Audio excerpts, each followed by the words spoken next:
This is Guardian Radio, your station for up-to-the-minute news, intelligent, interactive, and engaging conversation. 96.9 FM. The views and opinions of the hosts and guests are their own and do not necessarily reflect the position of the management and staff of Guardian Network. You have to be strong in today's world. Strong. Keep your focus and what you believe in, how to achieve all your dreams. Keep moving forward, never accept less than who you are. Live your best life. Be strong and free. It's the Hit Back with Nahaja Black. It's the Hit Back. The Hit Back with Nahaja Black is sponsored by the Cancer Treatment Centers of America, Baha Retreat and Spa, Helena Financial Advisors Limited, and J.S. Johnson.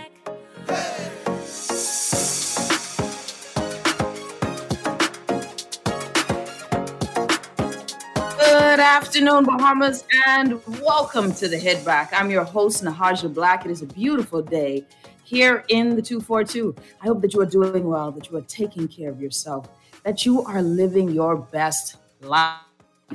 That's the goal. That has always been my goal. And when you say live your best life, it's not a selfish thing.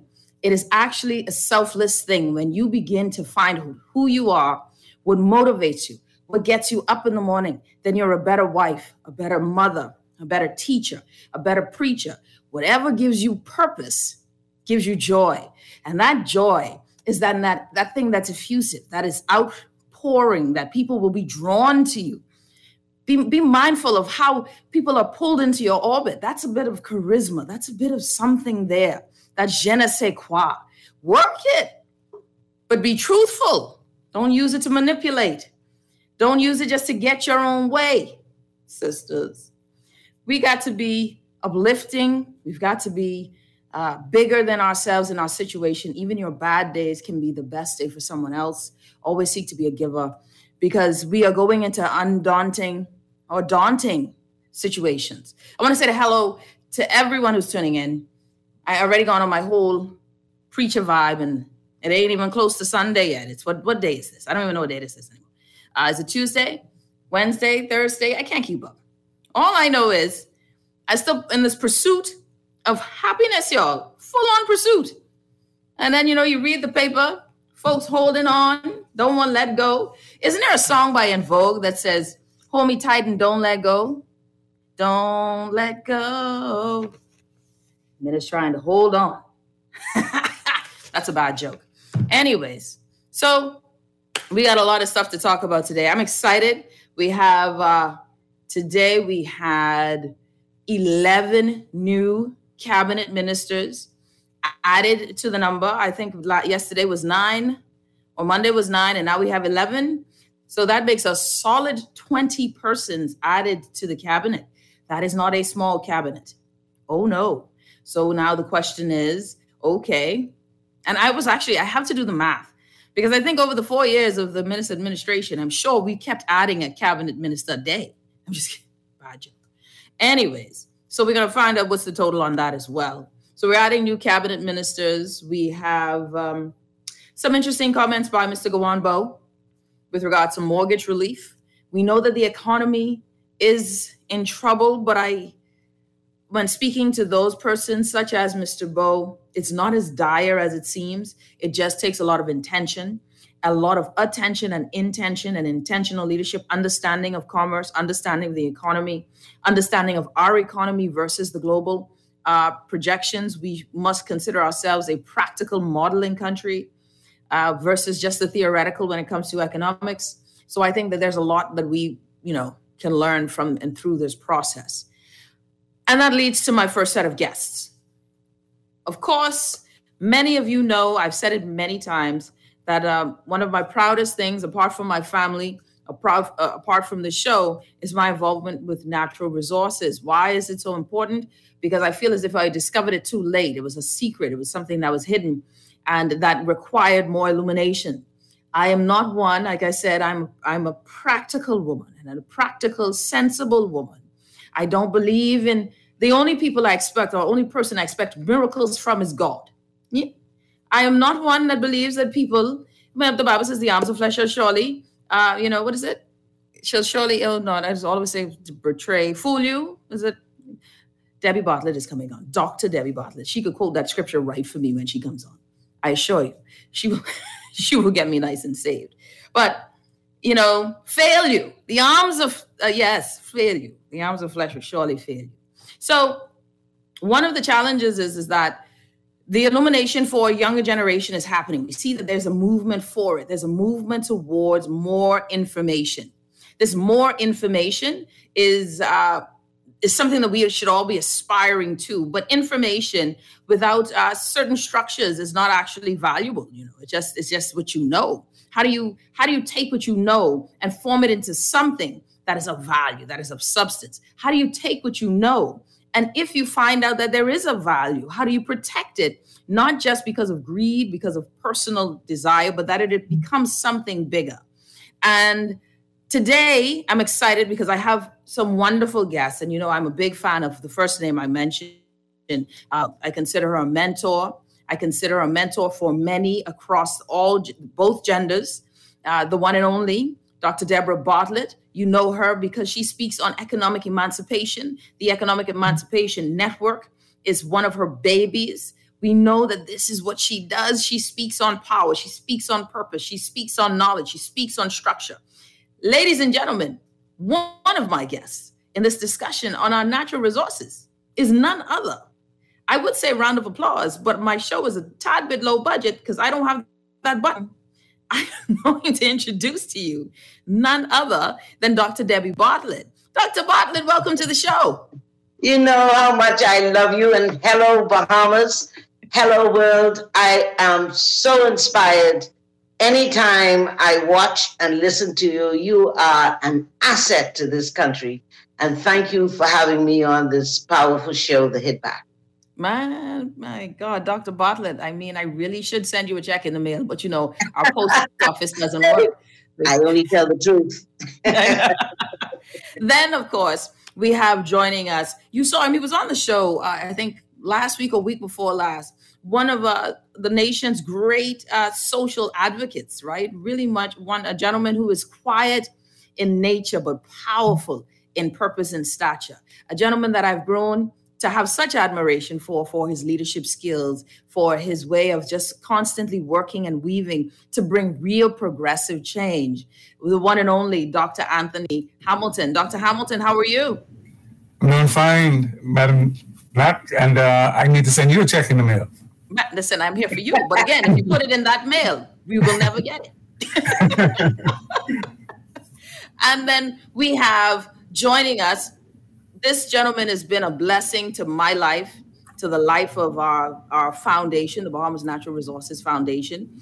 This Bahamian man, I just love him to pieces because he took structure, he took what we had and made it something bigger, made it something formidable, made it something that is global in its reach. He took an idea, the vision, Dr. Bartlett and Dr. Hamilton.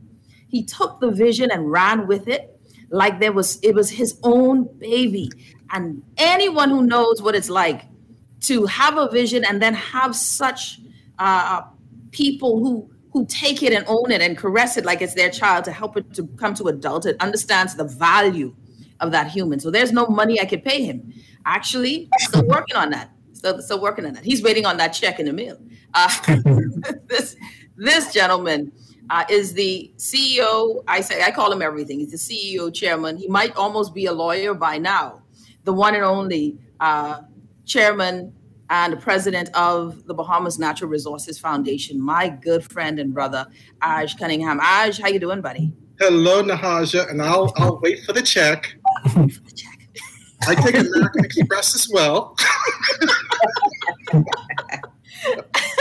And finally, without further ado, I'm excited about the young man that I have just gotten the opportunity to meet, where Dr. Bartlett, Dr. Hamilton, and Aj have all sat and listened to the information that he shares, the wealth of knowledge that he brings when we start to talk about our natural resources, those things that can be extracted. He works within an industry. And if you heard his CV, his bio, he tried to list all of the things to me. And all I came out with was this young man has had 4 lives already to be this well experienced in his field. And he's coming from an organization called the EITI, and Aj, Extractive Industries. Come on, Aj, you know this. Transparency Initiative. That's it. Extractive Industries Transparency Initiative. EITI. And I want y'all to get used to that, know this name, because when we start talking about real substantive things like our natural resources, we're not talking about pie in the sky ideas. We are not talking about how much you're going to get in this check that's coming through the government mail. You are talking about sustainable growth and investment, and how do we protect ourselves from further, what is the word? When folks take stuff from you, when we get taken advantage of. You all know this word. Exploitation. Exploit. That's why Ash is the president. Ladies and gentlemen, the one and only, Mr. Sherwin Long. Sherwin, welcome to the show. Thank you for having me, Ms. Black, and welcome to all your viewers as well. Thanks. Oh, and for the record, he has a good Trini accent, right? He's from Trinidad and Tobago. I'm going to try and see if I can get him upset just to get that good Trini accent. Dr. Bartlett, what do you think? It sounds like a plan. It sounds like a plan. Trinidad is one of my favorite Caribbean nations. Yeah, no, I think it's one of my, I've never been, but every Trini friend that I've had at school, them and Bajans just want them to be upset. So you'd say something just to tick them off. And you don't know how they're arguing with you, but you like it. You like it. I will try to put a convincing argument to you today. Well, I stole one of their food one time and it did work. We did have a real fight. So lady and gents, thank you so much for joining the show, joining the Hit Back. The conversation that we're about to have is one that I'm really happy that we will have, because this takes the conversation from out of just a theoretical, but into an idea of how we practically create processes, structure around our natural development, our natural resources. Considering today that we got a minister for the first time of natural resources, Minister Vaughn P. Miller, we actually have a ministry of natural resources. And I think that it means that it's time to take this topic very, very seriously. It is no longer something where people can say, oh, it ain't real, it's pie in the sky. We have a ministry on it. And I want to start with you, Dr. Bartlett, because you come to this position of our natural resources from a very fundamental point of view, one that starts with us as the people, and why it's important that this is a topic we continue to have a discussion on. Dr. Debbie Bartlett, please give us your thoughts on why we are here today discussing environmental protections, in particular, organizations like Extraction Industries Transparency Initiative, EITI. Dr. Bartlett? You know, I want to begin by saluting those who are part of the foundation of the fight to have our natural resources organized through policy and intent to be an asset to our country and the people of our country. And Prescott Smith and yourself and your entire foundation should certainly be celebrated among the leaders of leaders that has influenced this historic day in our country. I mean, the headlines to me is that we have the Ministry of Natural Resources, and appointed to that position is a leader in our country, whether he was on the FNM side and now he is a minister. He has always fought for the recognition of natural resources. And may I say that when we started the CEO Network in 1997, it was a lonely place for me, because since that time, I have very intentionally promoted ownership for Bahamians. And I would like to think that those of us who started to awaken this consciousness within the Bahamian people, that the destination, the vision from our founding fathers. And our founding fathers was not motivated by a political ambition, but for the good for the people. And our founding fathers include people who were and are on the FNM side and the UBP side and the PLP side. It's important to get back to the foundation. William Cartwright, H.M. Taylor, what's his name? Cecil Wallace Whitfield, Sir Lyndon Pinling, on and on. Loftus Roker, George Smith.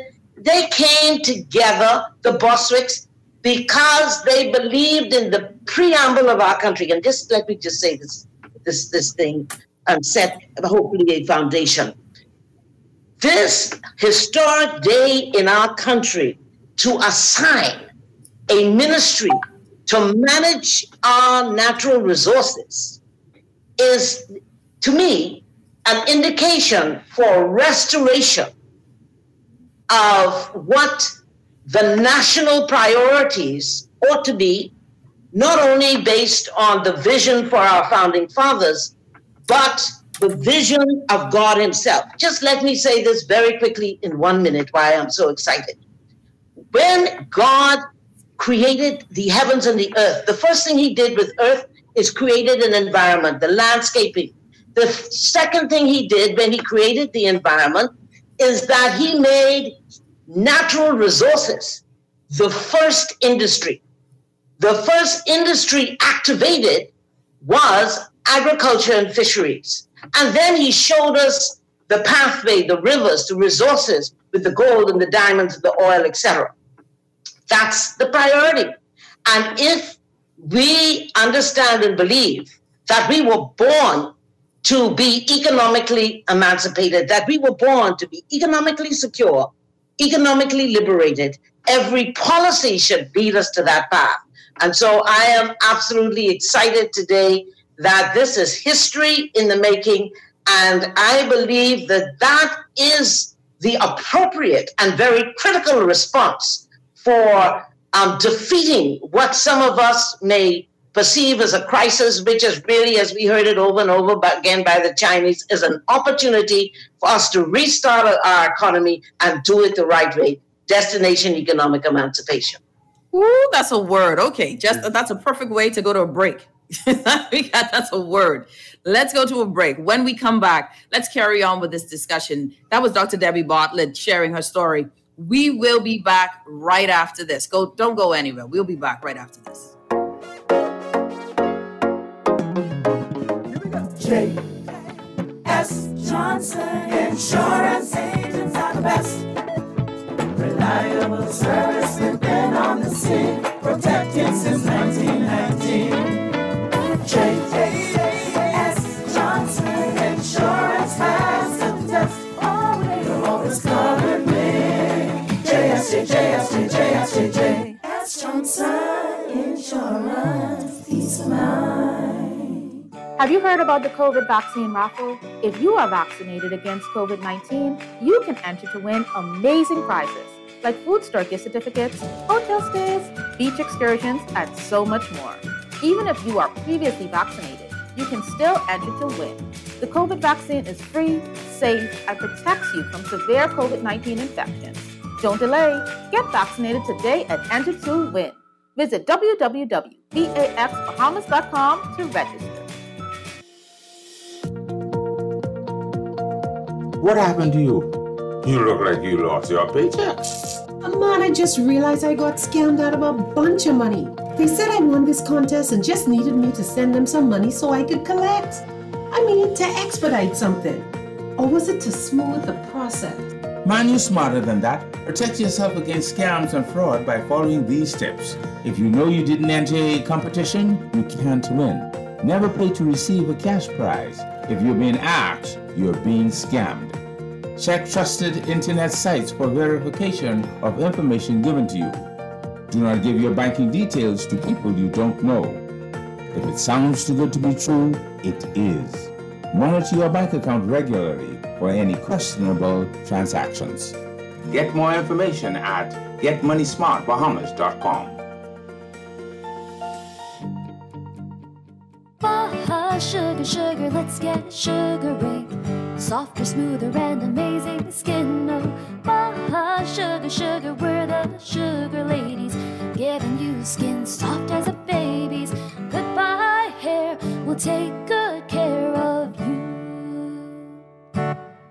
Come visit us at Baja Retreat Spa on East Bay Street. Contact us at 323-6711 or visit us online at www.bajaretreat.com. When I had got prostate cancer, my family didn't know if I was going to live.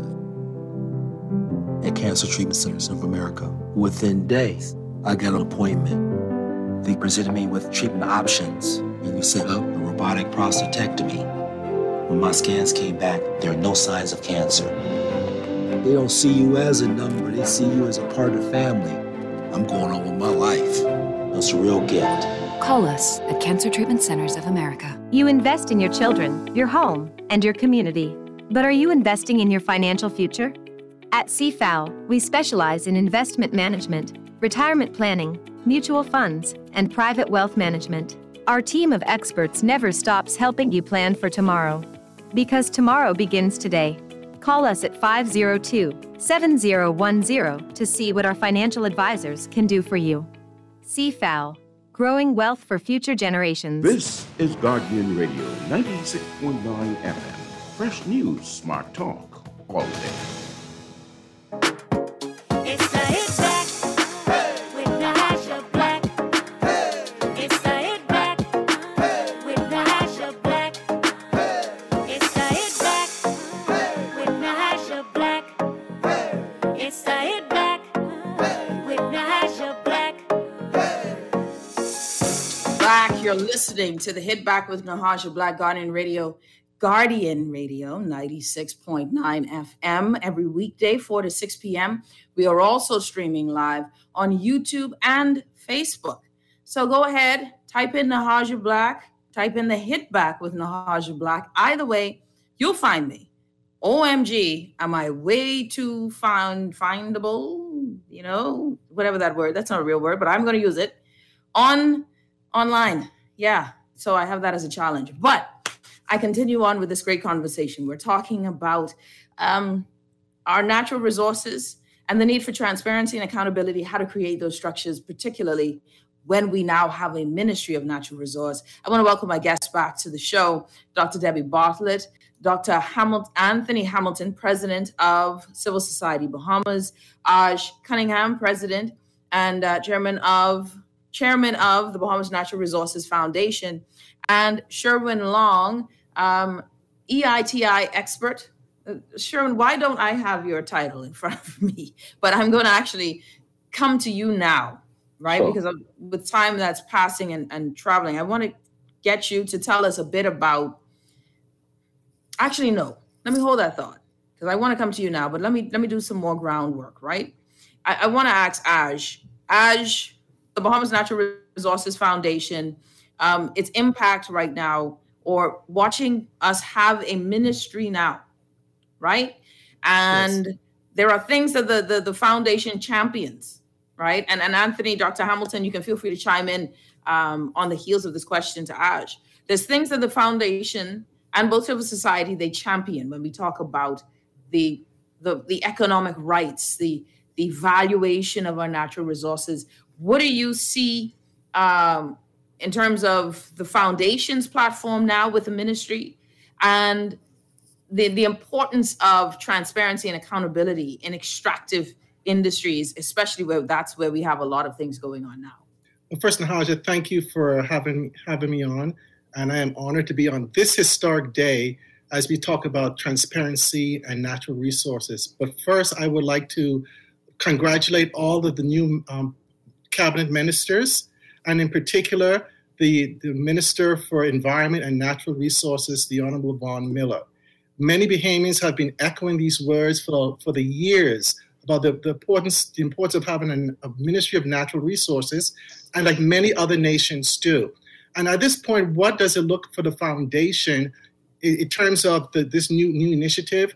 One, we definitely have the savoir-faire, if you will, the ability to be at the table, to forge the new direction. But we have to first do an accounting an accounting of what are our natural resources. And there are those that we know that's creating economic engine or monetization.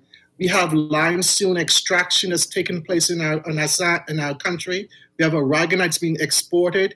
We look at our fisheries.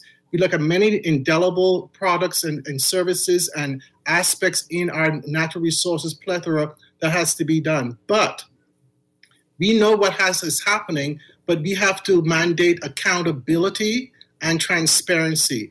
People have been communicating for a long time. So I think at this state, in my humble viewpoint, today in this new administration has an opportunity based on where we are in our time to make a formidable change in the trajectory, in the history of this nation.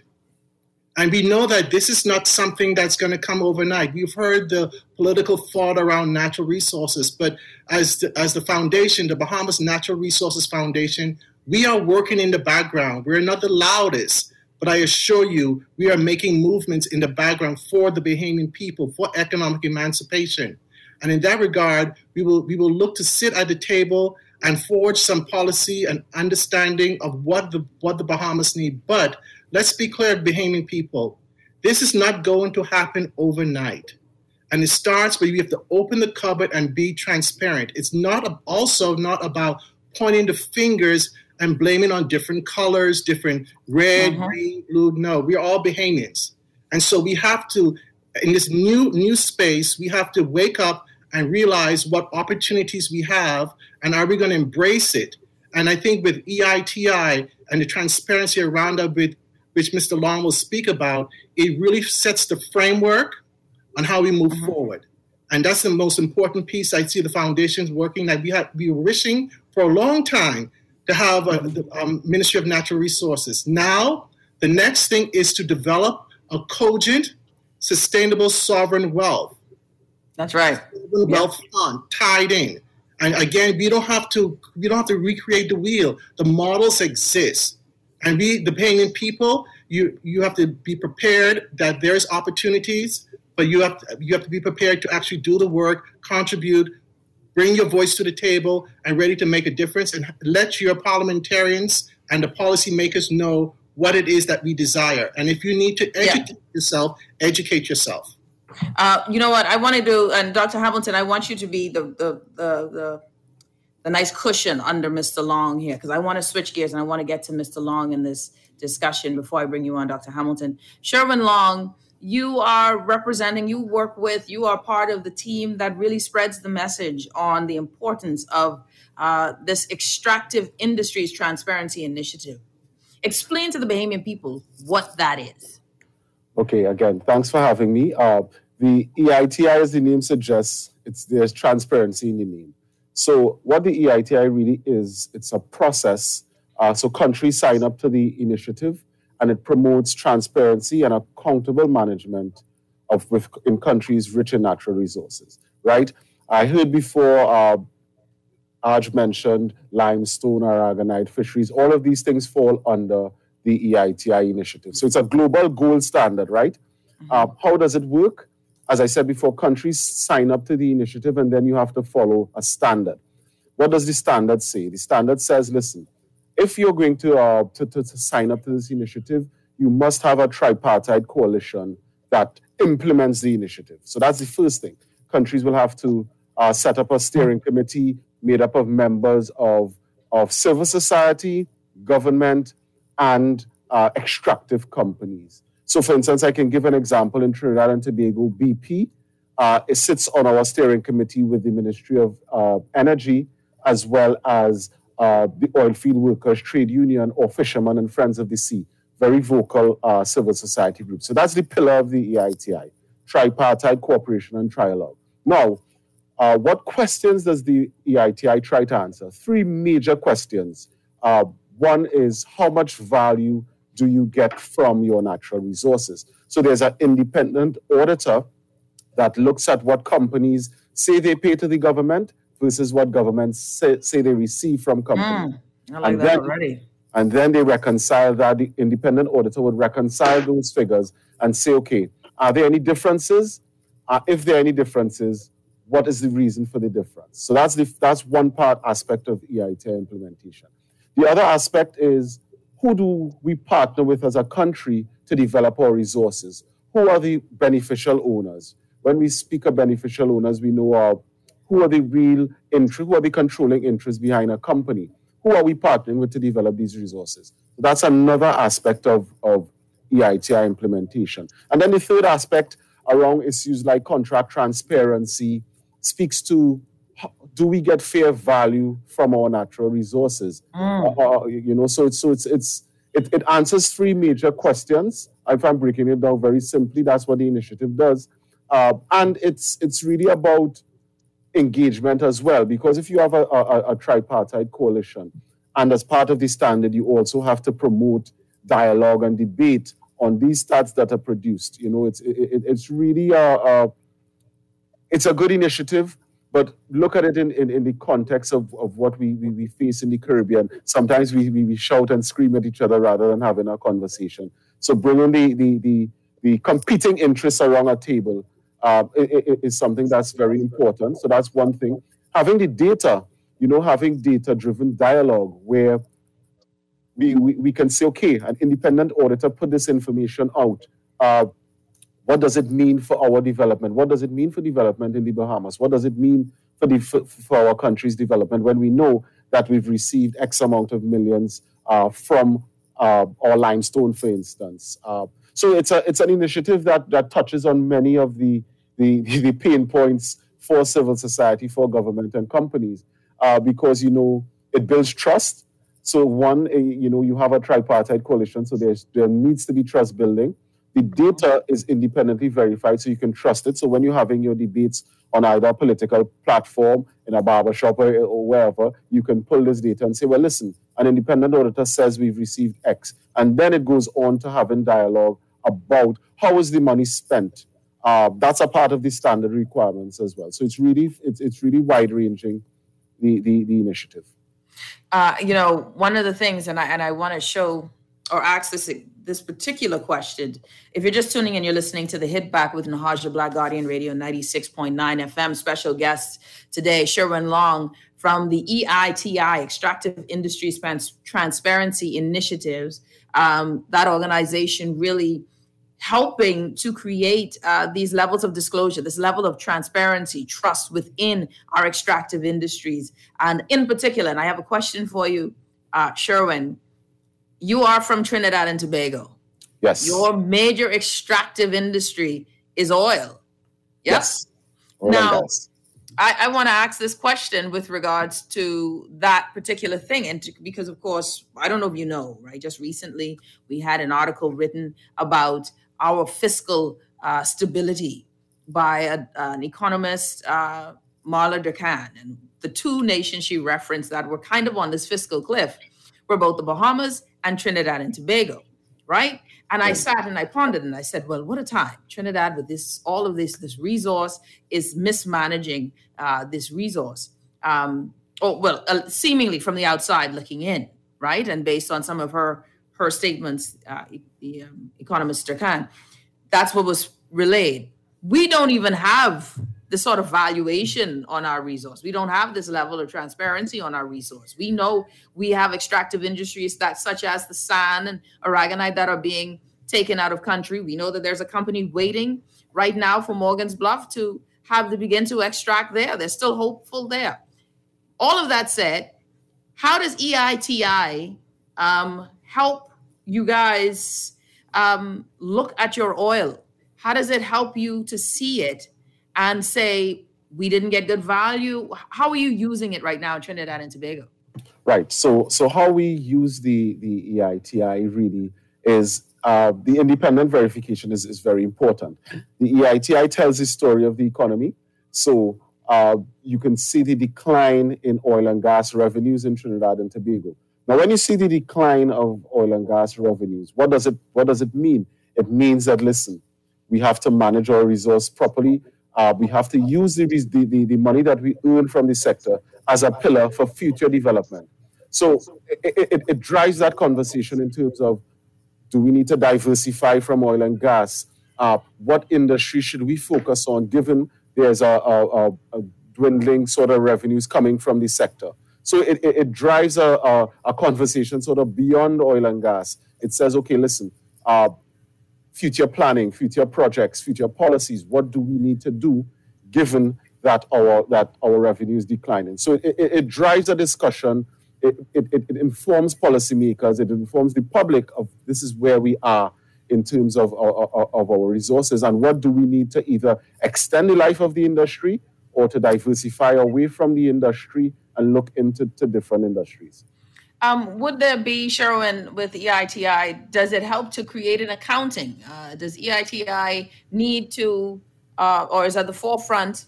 And again, if you're unfamiliar with what EITI is, Extractive Industries Transparency Initiatives, does it stand at the forefront of valuation of your natural resources? Well, again, what you get with EITI is that you get the production and you get what you earn from that production. So it sends some information to you about, okay, this is the value. If we produce a 100 and we earn 10, we can do some forward projections. We can say, okay, if we continue producing 100, what does it mean for our spending on subsidies and transfers? So it gives you that information. A little deeper, it also helps you in terms of looking at what value do you receive based on the tax or the fiscal system in your country. And it helps you understand, listen, maybe I need to tweak my tax codes. Maybe I need to shift my policy, my taxation policy, or to gain more value. So it helps in that regard in terms of forward looking, and also it gives you a picture of what is happening now. Interesting. Dr. Hamilton, when you look at this as president of the Civil Society Bahamas, why is ETI something that we need in the Bahamas? Excellent. Right away, the most important thing to recognize that people are our most important asset and investment. And the resources of the country is supposed to undergird the strengthening of the people. And this is speaking to structure in particular. I want to focus on the vision for Civil Society Bahamas in particular, which is a Bahamas where civil society is respected and fully engaged in good governance. We're talking about leadership, we're talking about structure, and the mission aspect of this, as a third pillar of governance, Civil Society Bahamas will lead coalition building among members and other CSOs or civil society organizations for partnering and promoting civil society engagement in national development. What we're speaking to is a structure in its truest sense of planning, organizing, implementing, and evaluating. That takes me to the point of emphasizing the need for our national development plan. In essence, we come together and we agree. This is a partnership exercise right now that's unfolding right in our very faces.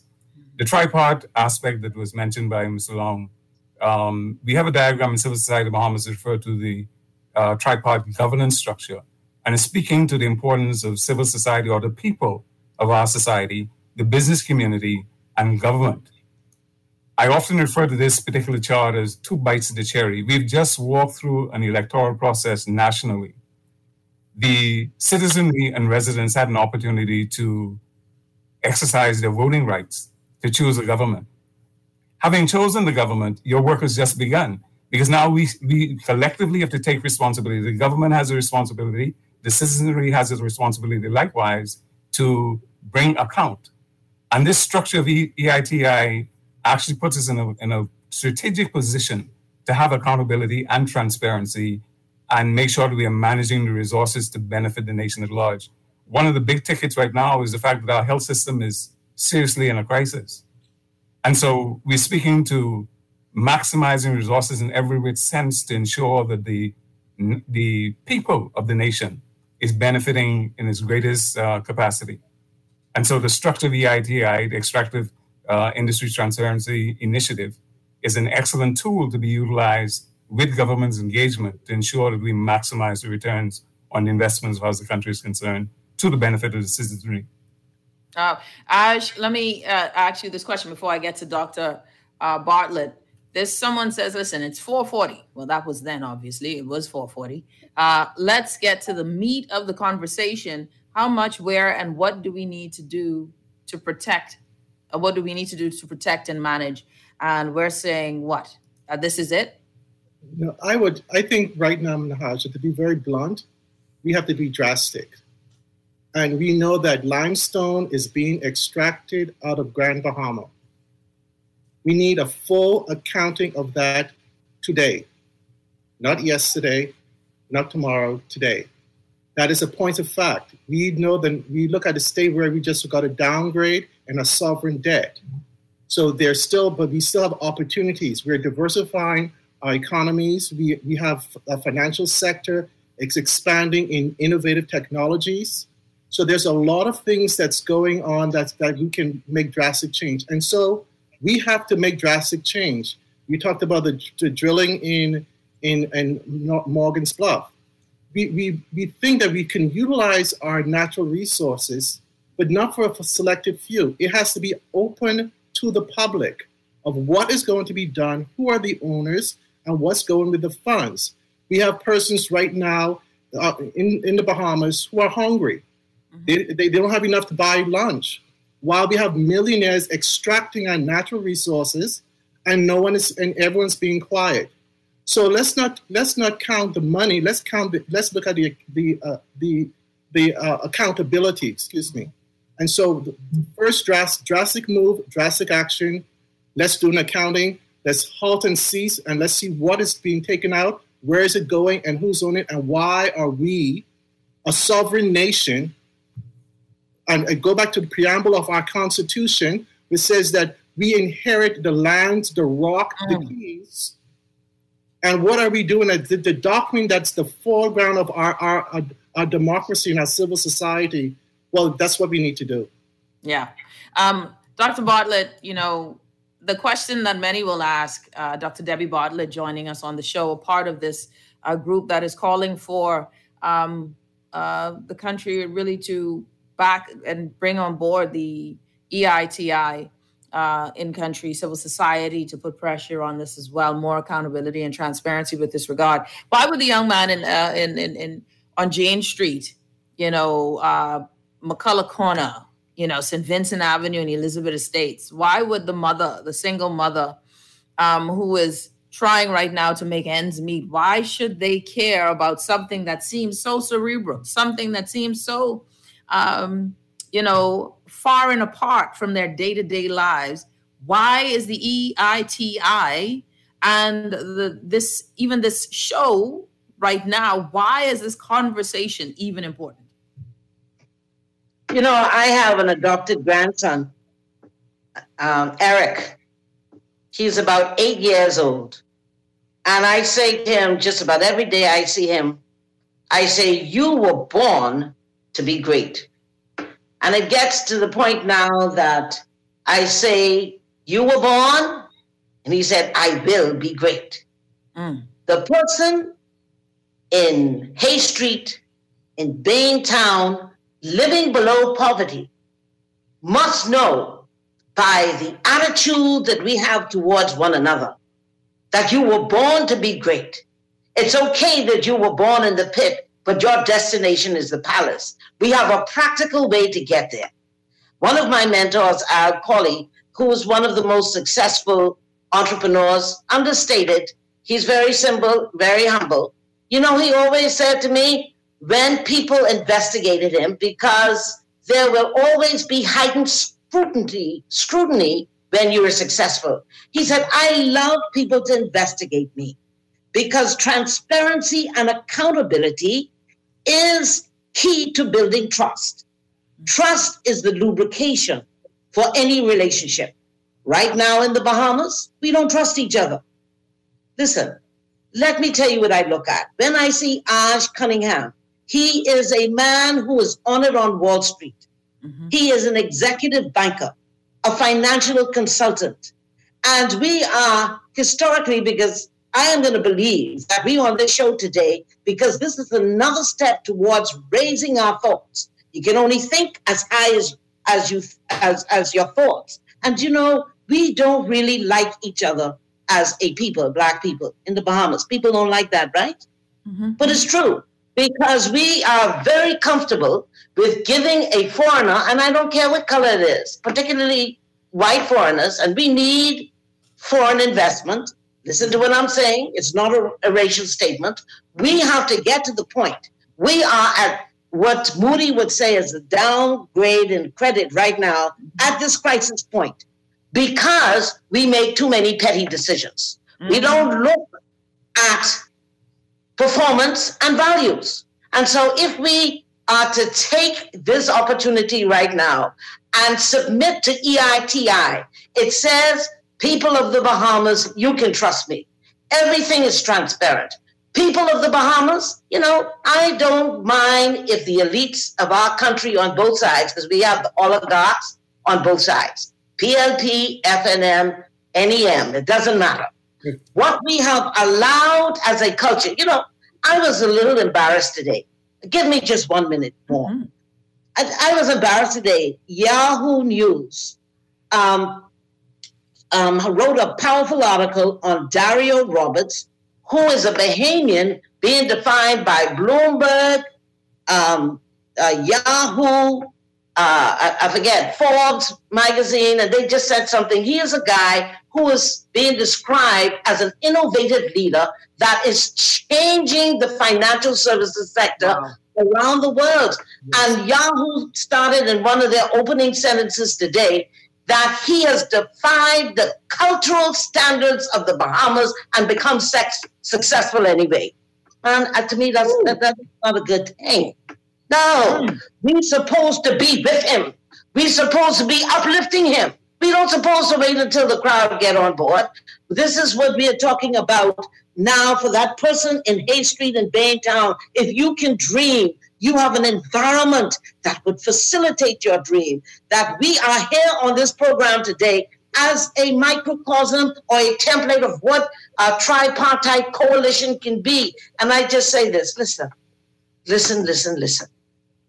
We have to move, and not today, not procrastinate, not be petty. This is not time to look at political colors.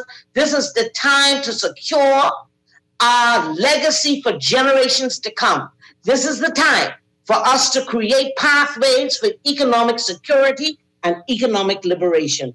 And when we do that, we have to bring the best minds together. It is not only the technocrats, but it is a submission to a vision and a philosophy that believes that when you get into around the table of opportunity and when you ascend to that high place, that we are not reaching back to pull somebody else up. Those people who are diligent, who are integrous, and who have demonstrated that there is reward for patriotism. And then we will give hope, because our people in Baintown and Hay Street want to hear with their eyes. They need to see an example. And let me just denounce right here, right now, that we must not tolerate this elitist system where it appears based on the results of the economy and the levels of poverty that its opportunity is only for family, friends, and lovers. Preach. Oh, Miss Bartlett, I feel like we need another segment. I was going to say, but I feel like we should say we will be back. We're not going to wrap up right now because this is so important. Dr. Debbie Bartlett joining us on the show, Ash Cunningham representing the Bahamas Natural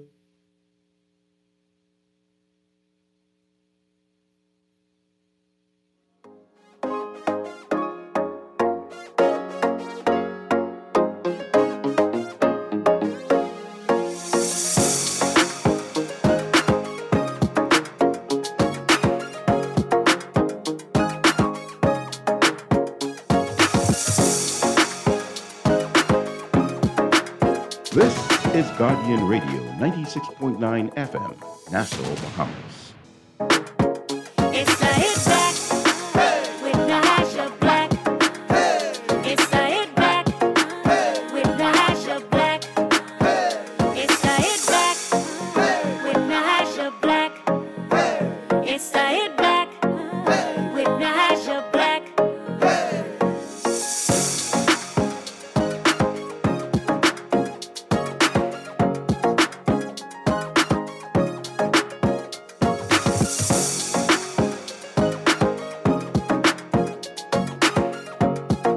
back. You're listening to the Hit Back with Nahaja Black. I apologize. Nahaja was saying something, then her face froze, and we lost all video. But I actually came back. See, that's because I hit back. All right, everyone. I'm so excited. You know, we now have a Ministry of Natural Resources. Minister Vaughn P. Miller, you know, Minister Vaughn from radio is literally still Minister Vaughn. Now he's Minister Vaughn P. Miller, the first minister of the Bahamas' Natural Resources Ministry. Y'all got to know how exciting this is, because that is one of the things that we continually use as a platform. One of our platforms at the Bahamas Natural Resources Foundation was for this ministry, along with the Sovereign Wealth Fund that actually functions not attached to the Consolidated Fund. I've got to ask Sherwin Long about that as well with Trinidad and Tobago. We've got Ash Cunningham joining us, chairman of the Bahamas Natural Resources Foundation.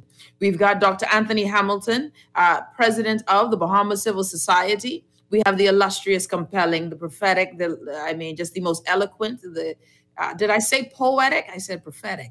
The one and only Dr. Debbie Bartlett. And then, of course, all the way from Trinidad and Tobago, the expert on the same very thing that we're talking about today, the need for transparency, the need for accountability to create or to implement structures such as the extractive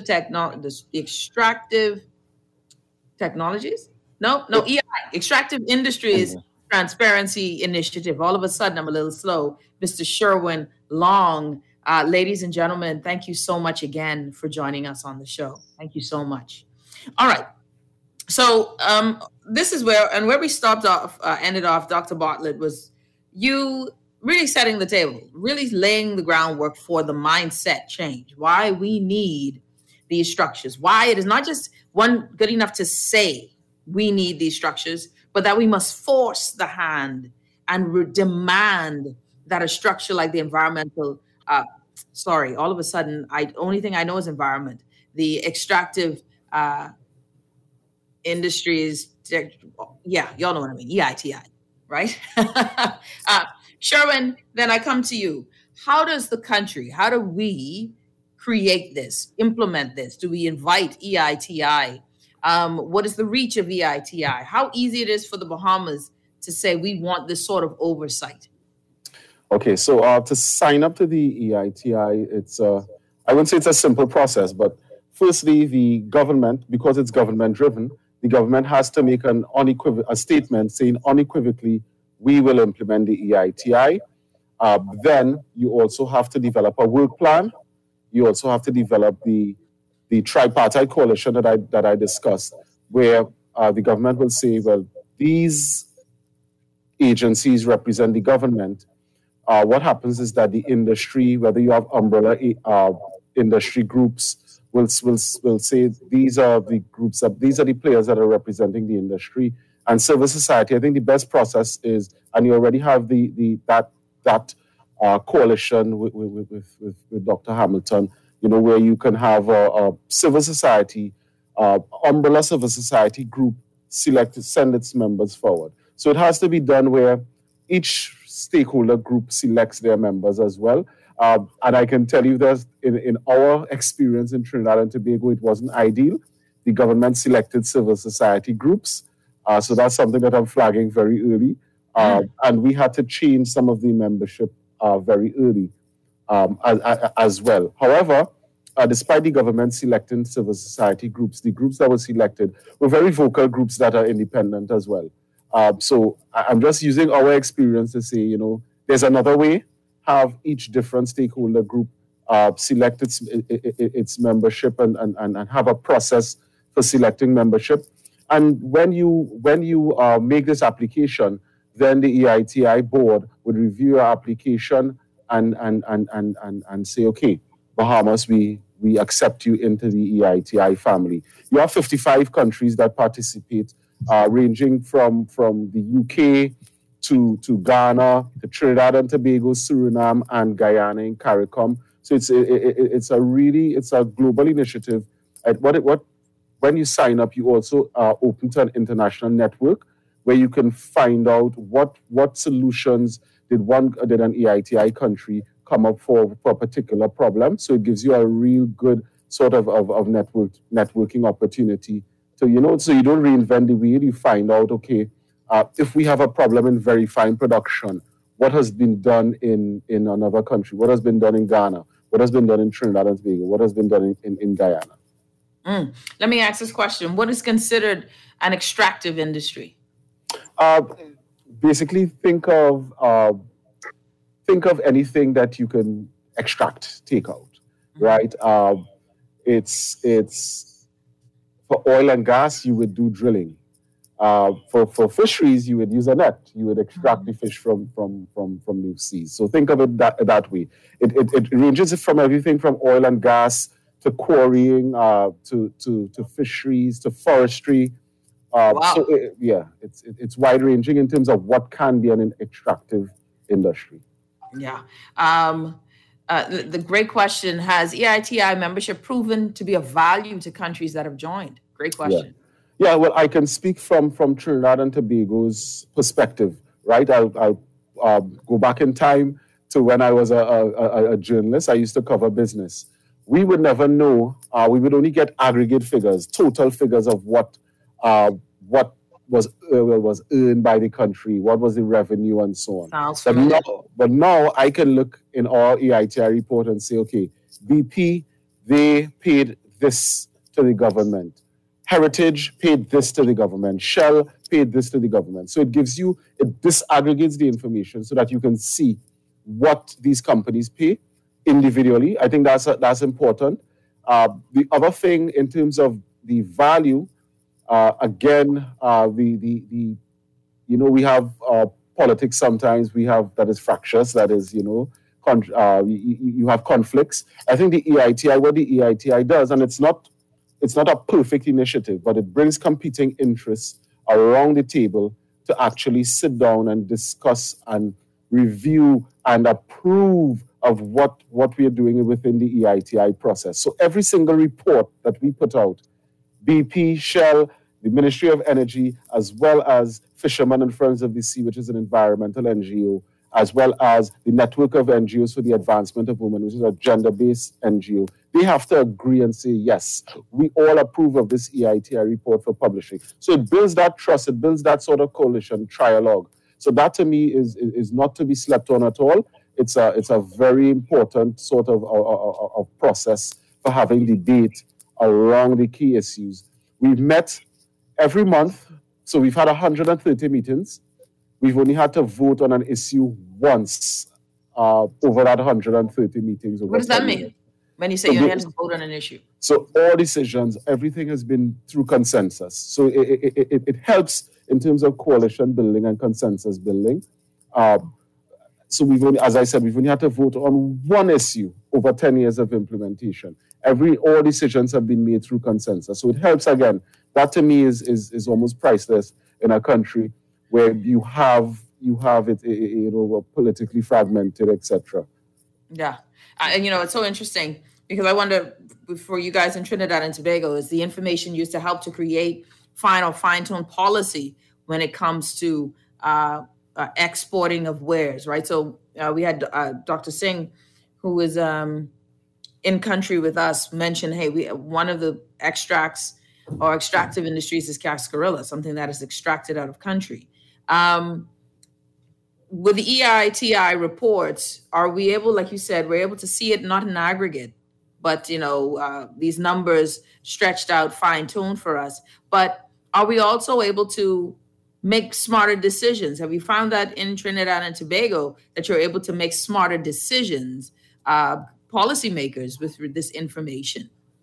Yeah, what you've seen is that with the EITI, so for instance, you can, and it has happened where there's a change to the fiscal regime, where the government looked at the royalty that it was receiving and said, well, listen, based on what is in the public domain, maybe we have to increase the percentage of royalty by 2%. So we have seen some gains in terms on the policy side, but apart from the gains on the policy side, what we've done is it's sort of a health check. So it gives data on the health of the economy. It gives data on, okay, how are these systems for revenue collection working? How are these systems for data management working? So while I could sit here and say, I would love to see every single recommendation that we give be implemented, what it does, even if it's not implemented, it puts it in the public domain because all of our information is publicly available. So you'll have different agencies and different actors using the report to say, well, listen, there are issues that the EITI report has highlighted. There are recommendations putting pressure. Why are the recommendations not being accepted and so on? So it drives policy changes, but it also keeps some of the amendments and highlights some of the deficiencies in the current systems of revenue collection, audit and assurance, as well as data management. All right. Before I let you go, Sherwin Long joining us here with EITI Extractive Industries. And all of a sudden, nobody can see me anymore, right? So I'm talking to myself. Extractive Industries Transparency Initiatives, EITI. When you look at the process, and I want to do it for those who are just tuning in, help folks again to understand the process, the working process of an EITI report, the function of this organization to bring us transparency and accountability within our natural resources. Okay. Well, just to recap, I can say that the EITI answers three important questions. How much do we earn? And is that information that the information that we provide is independently verified? So you have an independent auditor that provides this information, looking at what government receives versus what companies say they pay. If there's a difference, highlight the difference, explain the reason for the difference. Luckily for us in Trinidad and Tobago, we've never had an unidentified difference. We can explain the reason for the differences. So that's one advantage of one pillar of the EITI. The other pillar is, of course, around ownership. Politically exposed persons as well as beneficial owners. We disclose that. We have a registry that looks to say, okay, who are the owners of these companies that we as a government are partnering with, or we as a country are partnering with to develop our resources? Are there any politically exposed persons there? Or do they have links to a politician, etc.? So that is another sort of pillar of the EITI. Lord, hold on. I just got to stop right there. Let me look at everybody on the panel. Lord, we need that one, eh? We need that one. Sorry, Sherwin. I just had to make sure my panelists knew that I saw, and we all kind of knew we need that one. Okay, all right. You could go back to work. Go on. And the last pillar I would say is around fair value. Do we receive fair value? Does the data tell us that we receive fair value for our resources? What are the terms of the contract? What are the obligations of the operator for, let's say, there's an environmental incident? What are their obligations? So it answers those questions. Those are the pillars. How much we receive, who do we partner with, and whether we get fair value? What are the obligations of the operators that we partner with? Excellent stuff. Okay, so lady and gents, Dr. Debbie Bartlett, and I want to make sure everyone is seen very well. Dr. Debbie Bartlett, Mr. Sherwin Long, we have Aj Cunningham from BNRF, Dr. Anthony Hamilton. Let me just remember, you guys can watch. Dr. Bartlett, when is your show, the Economic Emancipation Show? When does that air? It's on hiatus right now, but I want to say, since you gave me the opening, that the Economic Emancipation Movement is partnering with Florida Memorial University and a university in Ghana to launch Economic Emancipation Day, October 30th. Wow. And running up to that time, it's historical. And countries around around Africa and the United States it's growing in its interest. And so we will get the Economic Emancipation Show back on track. We're just running some real great tracks to the world. And as a matter of fact, the Economic Emancipation Show is what attracted Florida Memorial to the vision of the Economic Emancipation Movement. All right. Well, of course, and I'm a huge fan. You can't beat it. Aj, literally you have 15 seconds. Tell folks what you want them to know before we go. Go to www.bahamasnaturalresources.org.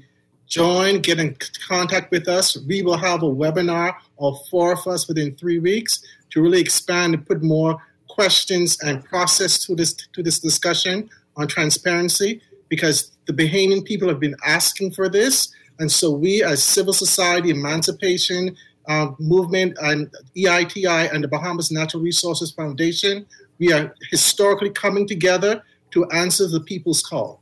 And sorry, go ahead. Go ahead. I'm sorry to do this, but I just feel like we want to salute Bertha, who this all happened very organically. All three of us worked together.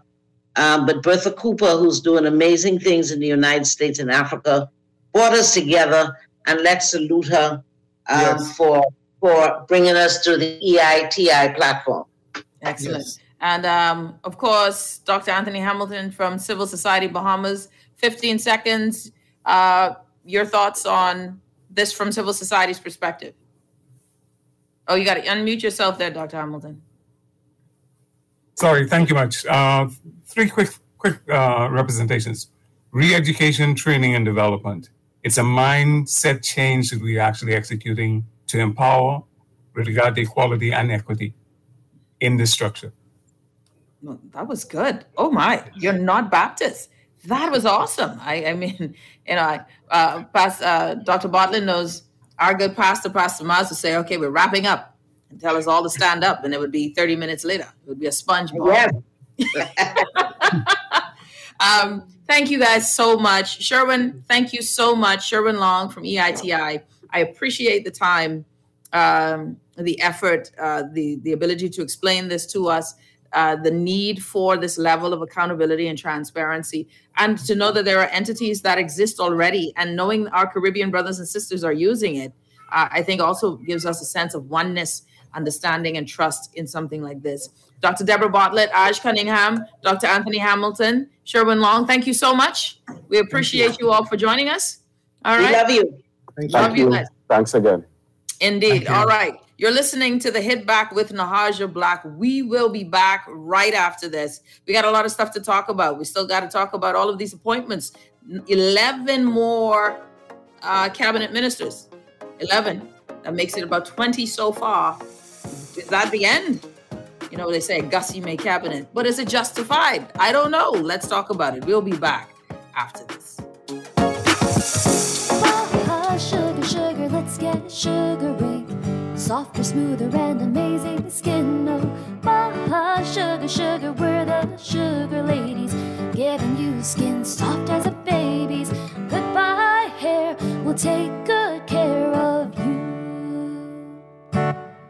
Come visit us at Bahar Retreat Spa on East Bay Street. Contact us at 323-6711 or visit us online at www.baharretreat.com. The Water and Sewage Corporation advises the public and its customers that the corporation will commence improvement works on Bamboo Boulevard, South Beach East, beginning Friday, September 3rd, 2021, from 9 a.m. to 3 p.m. daily for a period of 8 weeks.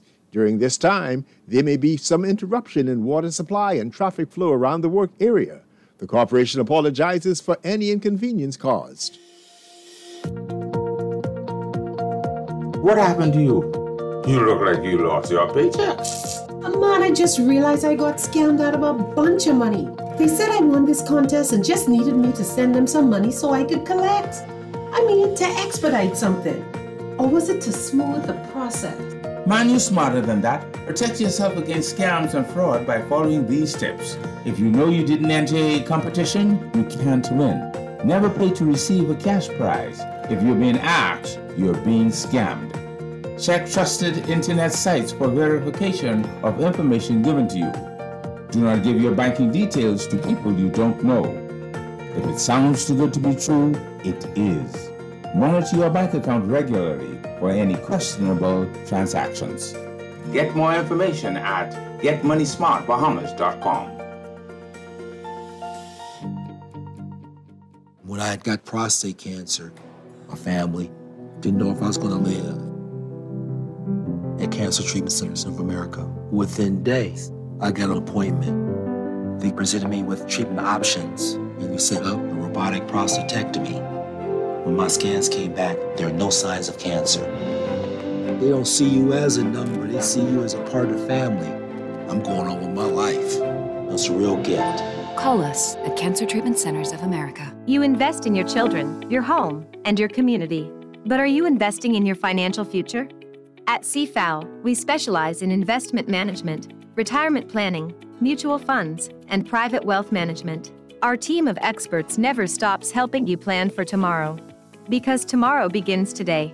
Call us at 502-7010 to see what our financial advisors can do for you. CFAL, growing wealth for future generations. This is Guardian Radio 96.9 FM. Fresh news, smart talk, all day. It's the Hit Back with Nahaja Black. It's the Hit Back with Nahaja Black. It's the Hit Back with Nahaja Black. It's the Hit Back with Nahaja Black.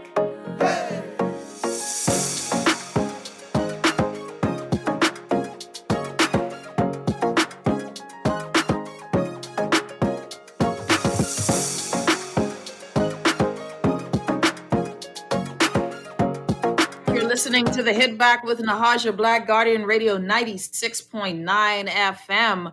All right, ladies and gentlemen. So we've had today more cabinet ministers, more persons brought into the cabinet today. We have, let me see, how many cabinet ministers have we added this go around? I think we've added 11 more. Right? 11 more. And I think that that's interesting. It's a big cabinet, right? It's a big cabinet. It's not the end of the world big, but it's big. And I'm trying to remember how many persons were in the last cabinet, right? Because we added the Ministry of Disaster and Reconstruction. So we ended up with that. We had the changing of the guard with some ministers. So that's where it got interesting, right? And let's talk about it, right? So I want to get your thoughts on some of the new ministers that have been added to the fold, right? And this is, I think all of this is very, very good and interesting. So now someone asks, well, why are we discussing those persons, those cabinet appointments? These cabinet appointments are important because now we're going to see what these folks are able to do. Does it make sense? I mean, the women them are in the cabinet, okay? Are in the cabinet. I think it was. The women them is in the cabinet. So that's the first thing. First thing to note is we got now 4 women in cabinet, right? Ginger Moxie. Now the Honorable Ginger Moxie, the candidate that beat out Freddie McAlpine, Madam Ginger Moxie, is now the what is it? Make sure I get it right for Grand Bahama. Why can't I get this? I always get this title right. Not Marathon, not that one. Yeah. Minister of Grand Bahama. So that was it. I was just assuming I was wrong, just a smidgen. So Ginger Moxie is the Minister of Grand Bahama. Big post, big pickup for Ginger Moxie there. That's exciting. I think that's good. That's cool. We also have Lisa Ramming, right? So Lisa Ramming, the candidate for Marathon. Lisa Ramming, candidate for Marathon, is now and has been sworn in as Minister of State for Social Services and Urban Development. Very good. Minister of State. We got Ginger Moxie as Minister of Grand Bahama, formerly held by Kwesi Thompson, now sitting in opposition, Member of Parliament for East End Grand Bahama. Congratulations to Ginger Moxie. Congratulations to Mrs. Lisa Ramming. Lisa Ramming is an attorney. I'm not familiar, and someone can please let me know Ginger Moxie's occupation there. And then we have, and I have this one already because that one was very interesting for me too. We have JoBeth Colby. Where's JoBeth in my photo? Where's JoBeth in my photo? So we have, there she is, JoBeth Colby. JoBeth Colby was sworn in as the Minister of Transport and Housing. Gone then, JoBeth. Joe Beth is the Minister of Transport and Housing. Then we have Mr. Mario Bowleg, Member of Parliament for Garden Hills, sworn in as the Minister of Youth, Sports, and Culture. Let me find Mr. Bowleg. And some things folks knew already, right? Some things we knew already. And then, of course, and I'm still here, there's another one that I'm looking for, and that is Pia Glover. That's the one I don't have. What is Pia's? I do have that. Golden Gates Pia Glover Roll, sworn in as Minister of State for Public Service. Congratulations to Pia Roll. Someone, Curtis, says that Ginger was the former Vice President of the Port Authority. That is interesting. That is interesting. The former Vice President of the Port Authority. Interesting insight that she would have as the Minister of Grand Bahama. But we know that the Port Authority is not really a friend of Grand Bahama, in my estimation, that it really has some challenges there. Someone says, what about all the PE teachers that won their seats? Coaches, man, coaches, get your life together. So Pia Glover has won as now the Minister of Public Services, right? The Minister of State for Public Service, which is pretty good. So then after that, we have Miles LaRota. Pinewood MP Miles LaRota. Miles LaRota has been sworn in as the Minister of State in the office of the Prime Minister. Okay, so some of these positions don't seem like real things, I ain't even gonna lie. What is that? The Minister of State in the office of the Prime Minister? What is that? I would really like. I see my former guest, and I will ask her to join me again since she is lurking in the background, because she would bring great commentary to what she's seeing as these members of parliament and new cabinet ministers. So, Mrs. Bartlett, you stayed and you're coming on. You're coming on. Just prepare yourself. All right, giving you 1 minute to get yourself in order and get your mind right, because that's important. So that one, I don't know. Miles LaRota, that seat there, this sworn in as the Minister of State in the office of the Prime Minister. I feel like there must be something missing from that, right? That Minister of State of what in the office of the Prime Minister? It's like a Minister of State in a location. That one I don't get. Maybe I'm not aware of what that role is. So if someone can teach me, I'm well open, and I'm going to bring on a veteran journalist who has been through multiple elections and seen the setting up of multiple cabinets, the one and only. I mean, you can't get any more fortunate than this. Madam Debbie Bartlett is still with us. Oh, this is a pleasant surprise. I'm one of your number one fans. You're my, the mutual admiration. And I was just watching you because I love to listen to you and watch you. So, of course, I wasn't intending to come back on the show. So. Thank you for lurking in the background. It worked out great for me, though. It did. Oh, good God Almighty. So, so we're going through, Dr. Bartlett, these appointments, right? We're going through these appointments, and they're interesting. And we're not done yet, because there was a few more. And so far, this is 9 here. So let's go through them. We have the Elizabeth MP, Jo Beth Colby Davis, has been sworn in as the Minister of Housing, Transport and Housing. Then we have the Minister of Grand Bahama, Pine Ridge MP, Ginger Moxie. Then we have West Grand Bahama, I'm skipping. Mario Bolag, Garden Hills MP, has been sworn in as the Minister of Youth, Sports and Culture.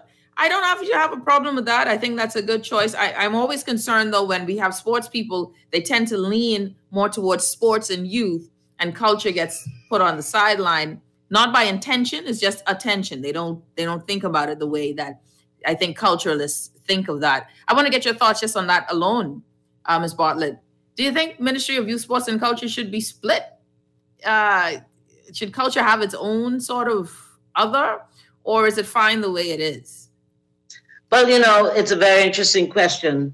And when we look at the development of our culture, I believe that we are in a season now where we can have a focused ministry on culture, because culture defines who we are, what we do, what we eat, our behavior, our dialect. It doesn't matter. And you're absolutely right. Basically, when you have a multi-ted ministry, usually, historically, what happens, and this may be an exception to the rule, but usually what happens is we follow our passion and neglect what we don't really understand or know a lot about. So to answer your question, yes, I think we're at that point now where we should have culture as a focus, because we want to be proud of our identity. When I went to Ghana just before the pandemic, this top journalist came to me and said, I didn't know about the Bahamas. I didn't know the Bahamas existed until I heard about Dr. Miles Monroe. And then I followed the Bahamas. I want to learn more about Junkanoo. You see where he went directly to the culture. And so there's a fascination, especially in the age where we are. Ghana is the gateway to the African continent. The Bahamas is the gateway to the Caribbean. We only separated from the African continent and the Bahamas and the Caribbean through the Atlantic Ocean. Watch this. When we now look at culture, we are stronger in our identity if we know our foundation, if we know our roots. So not that Junkanoo is the only expression of our culture. When we are focusing on our culture, we need to market and create and identify products that will inspire, that will influence cultures around the world. And so when we look at the Junkanoo doll and the souvenirs and the merchandising, because this is where we have to go now in this new season, so let's talk about culture. Culture is a part of the tourism product. And if we're going to do something different so that we have a more resilient economy, then what we will be looking at is where are the cultural linkages that will attract the world to choose the Bahamas to be number one again, but not number one how we used to be with 5 million tourists, but number one that we will surpass Fort Lauderdale, the Florida market, which is basically where we get most of our stopover visitors from, But the point is twofold here. One, it creates ownership opportunities, it creates employment, it preserves, protects our culture, and it expands our territory of influence. Yeah. And, my thing is, of course, there's so much money to be made with just your culture alone, like you mentioned, right? That our culture alone has such intrinsic value, dollar value, to import or export your culture, your dance. Someone says, Christina says, I get annoyed when they focus on one area of culture, as my mother was a fine dancer, a fire dancer. A separate ministry is needed, And so just that fire dancer, my mother tells stories about how she used to dance at one hotel, and she showed a picture one time, and she had the basket of fruits on her head, and that was a part of their culture then. And you would hear stories from folks who were older talking about how our music would draw dignitaries from across the world, right? I've never seen the Cat and the Fiddle, obviously, but you would hear about our music being the draw, our culture being the draw, and somewhere along the line, we haven't sold who we are, and rather our young people are becoming more of the other, or is there a mesh of both? But we digress on that. Dr. Debbie Bartlett joining us. We are talking about the cabinet. So Mario Bowleg has been made the Member of Parliament, the Minister of Youth, Sports and Culture. Then we have West Grand Bahama and Bimini, Mr. Obi Wiltshire. Who is the man? Obi Wiltshire is, and I want to find his photo. Where did I miss? Oh, there he is. Obi Wiltshire is the Minister of Social Services and Urban Development. And that means that Lisa Ramming is the Minister of State for that ministry. But Obie Wilchem as the Minister of Social Services and Urban Development. Your thoughts on that, Ms. Bartlett? I think he's also now the government leader of business in the House. And I think what it speaks to is experience. And I believe that he has earned it. Minister Wilchem was my boss at the Broadcasting Corporation of the Bahamas. And I always tell people that he used to do me real bad sometimes, and but he's a slave driver. But at the end of the day, he is fair because we didn't always get along. But when he identifies your core competency, he respects that. He generally does not look at your political choice. He looks at whether you're qualified in your mind and your ability to deliver. And so he would put me on key assignments. I'm telling this story because I will also tell you that I hope that Minister Wilchem would, with his experience in cabinet, also look at what of some of the inefficiencies that we have had in governments in the past, successive ones, that once we get in office, we become inefficient. That is not the Obadiah Wilchem I knew as head of the Broadcasting Corporation of the Bahamas. And sometimes I believe that he did not, as a cabinet minister, move on a timely basis in the way he should. But he is very talented, very equipped. And one of the things that I believe people do not know about Minister Wilchem, he really has a heart for the poor. It was a Minister Wilchem's idea, and he invited me to come in and co-produce with him Bay Streets that did the first expose of the cocaine epidemic that we had in our country that secured a prestigious award in the United States and really helped to restore some values in our communities. Dr. David Allen said that he saw a drastic drop in the cocaine abuse. But with that, I went primarily into the base houses because Minister Wilchem doesn't like to see people hurting. It's very easy to put his hands in his pocket and help where people hurt. So I believe that the social services, much like the Prime Minister, and that is perhaps why, knowing Minister Wilchem over these years, that he is trusting him to have a portfolio that will really look out for, protect, and advance the interests of those who need a helping hand up and out of the pit of poverty. Ooh, I love that. That was great. I love the backstory with that too. Dr. Debbie Bartlett. Dr. Bartlett, we're going to take a quick break. My special guest on the show, extra special, right? Dr. Debbie Bartlett, we're talking about the cabinet positions. I want to ask you, Dr. Bartlett, when we come back, of course, your thoughts on Vaughn P. Miller being the Minister of Natural Resources. I know you're going to be effusive with that one, so we'll be back. You're listening to The Hit Back with Nahaja Black, Guardian Radio 96.9 FM. We will be back right after this.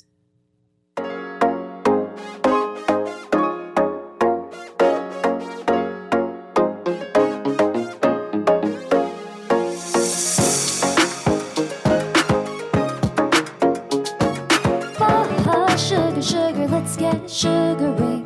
Softer, smoother, and amazing skin. Oh, sugar, we're the sugar ladies, giving you skin soft as a baby's. Goodbye hair, we'll take good care of you. Come visit us at Bahar Retreat Spa on East Bay Street. Contact us at 323-6711 or visit us online at www.baharetreat.com. The Water and Sewage Corporation advises the public and its customers that the corporation will commence improvement works on Bamboo Boulevard, South Beach East, beginning Friday, September 3rd, 2021, from 9 a.m. to 3 p.m. daily for a period of 8 weeks. During this time, there may be some interruption in water supply and traffic flow around the work area. The corporation apologizes for any inconvenience caused. What happened to you? You look like you lost your paycheck. Man, I just realized I got scammed out of a bunch of money. They said I won this contest and just needed me to send them some money so I could collect. I mean, to expedite something. Or was it to smooth the process? Man, you're smarter than that. Protect yourself against scams and fraud by following these steps. If you know you didn't enter a competition, you can't win. Never pay to receive a cash prize. If you're being asked, you're being scammed. Check trusted internet sites for verification of information given to you. Do not give your banking details to people you don't know. If it sounds too good to be true, it is. Monitor your bank account regularly for any questionable transactions. Get more information at getmoneysmartbahamas.com. When I had got prostate cancer, my family didn't know if I was going to live. At Cancer Treatment Centers of America, within days, I got an appointment. They presented me with treatment options, and we set up a robotic prostatectomy. When my scans came back, there are no signs of cancer. They don't see you as a number, they see you as a part of the family. I'm going on with my life. That's a real gift. Call us at Cancer Treatment Centers of America. You invest in your children, your home, and your community. But are you investing in your financial future? At CFAL, we specialize in investment management, retirement planning, mutual funds, and private wealth management. Our team of experts never stops helping you plan for tomorrow. Because tomorrow begins today. Call us at 502-7010 to see what our financial advisors can do for you. CFAL, growing wealth for future generations. This is Guardian Radio, 96.9 FM. Fresh news, smart talk, all day. It's the Hit Back with Nahaja Black. It's the Hit Back with Nahaja Black. It's the Hit Back. You're listening to the Hit Back with Nahaja Black. We've got joining us Dr. Debbie Bartlett from the, from the studios of the Economic Emancipation Show, joining us today on the show. We're talking a bit about these new cabinet ministers. For the record, Dr. Bartlett, that's 11 new ministers today and 9 on Monday. That's a lot, but excluding the prime minister, I think, and the deputy leader, I think, and not 9 on Monday because the deputy leader had already been sworn in on with the ceremonial instruments on Saturday along with the prime minister. So that happened the day on that Saturday. And then we had 9 members of parliament, 9 cabinet ministers on Monday, and now we have 11 more. That is 22 members of the cabinet. I have to ask you this, Dr. Bartlett, before we get to Von Miller. How big is this cabinet in your recollection? You know, in history, and based on your historical recollection. I'm going to be honest with you. I don't remember because there's seasons we have big cabinets and some that's streamlined. But, we talked about culture just a few minutes ago, and we were just adding another one to the portfolio. And I think sometimes we could be penny wise and pound foolish because we have combined a lot of portfolios and we can't see the results 48 years later to the level that we ought to have it. So that I believe what is important for the results is that if we can change our mindset to know that this country we have multi-million-dollar and billion-dollar budgets, borrowing over $1 billion in our budgets, but we can't see. The government is a business. Mm-hmm. We cannot see how we are making money in the country. Mm-hmm. So what I believe we ought to be focusing on is what are the best mindsets. We tend to go with the talent, but the talent without the mindset doesn't produce the results. Mm-hmm. The government is supposed to run like a business, provide the policies and the mindsets equipped and governed by a policy that believes in the economic security and the economic liberation of the people. Now, when you sit down with that agreed philosophy, when we are identifying the cabinet positions, we will then look at who has the right mindset. What do I mean by that? You can have a position and don't believe that Bahamians should have ownership.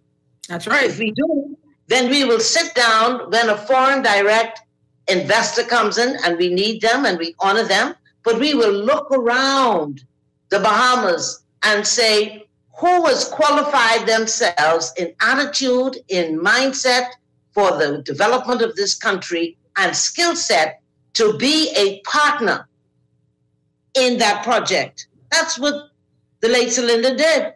Mm-hmm.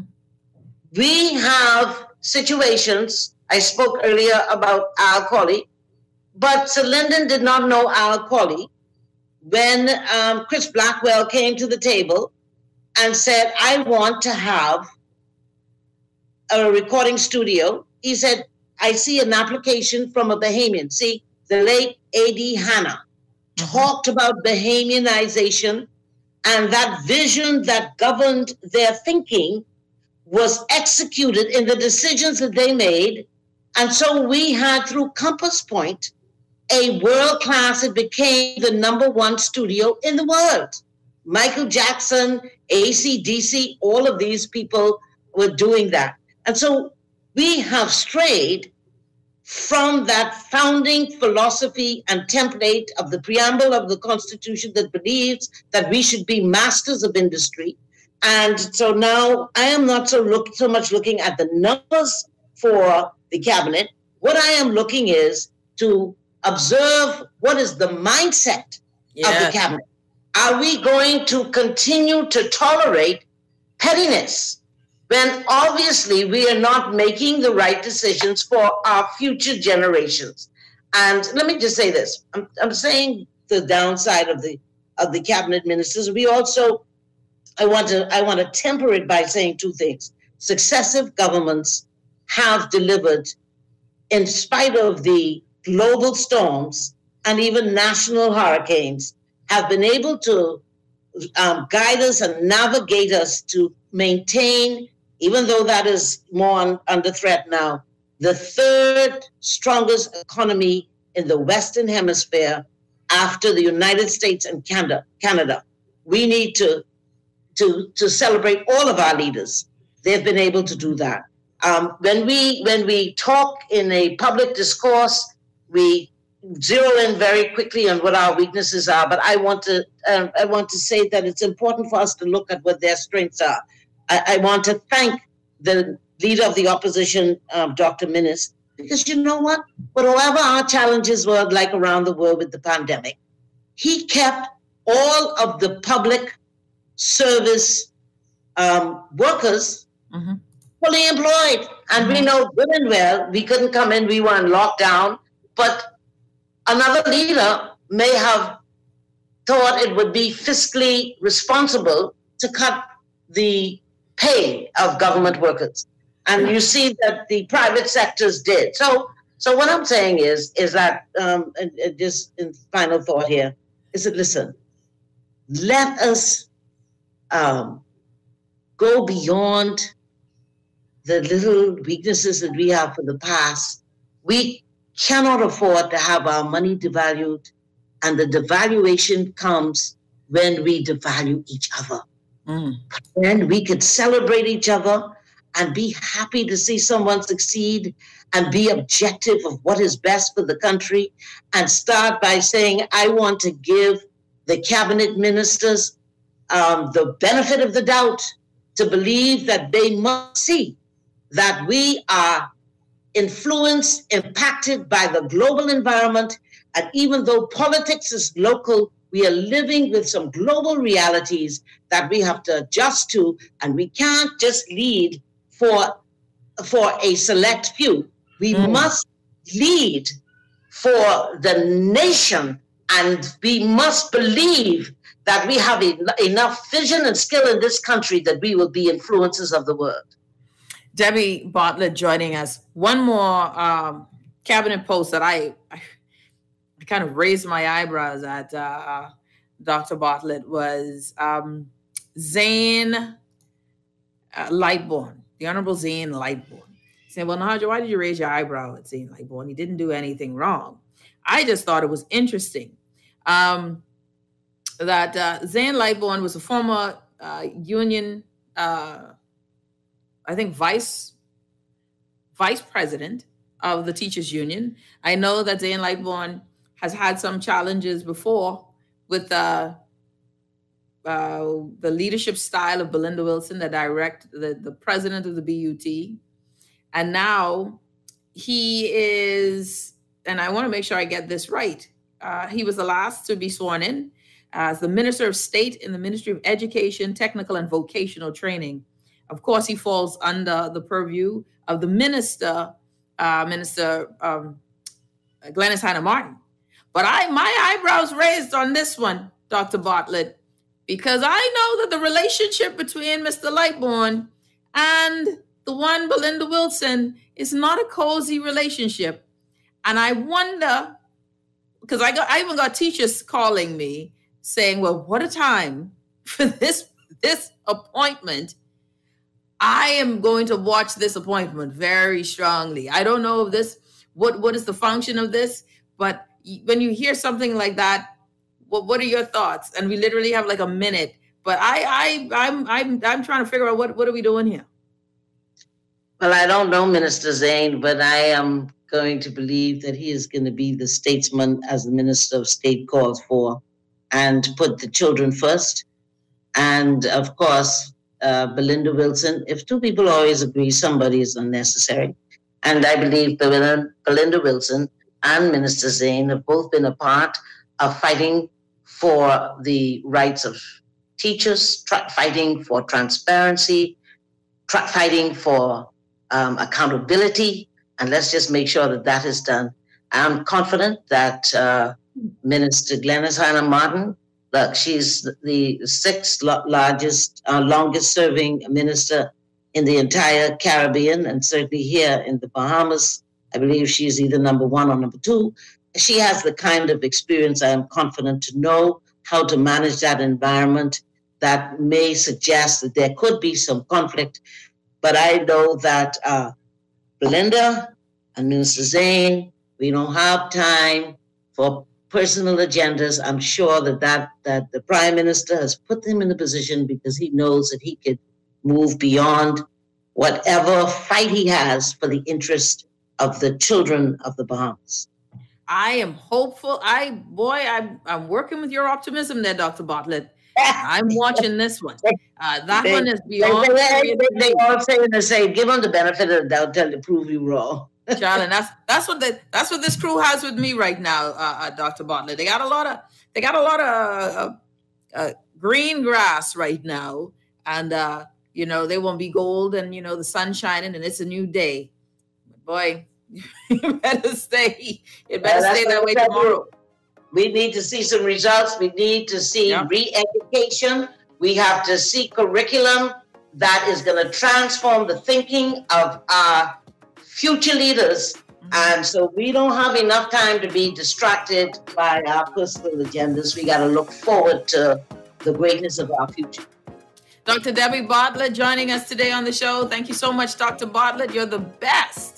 All right, everybody, we have to go.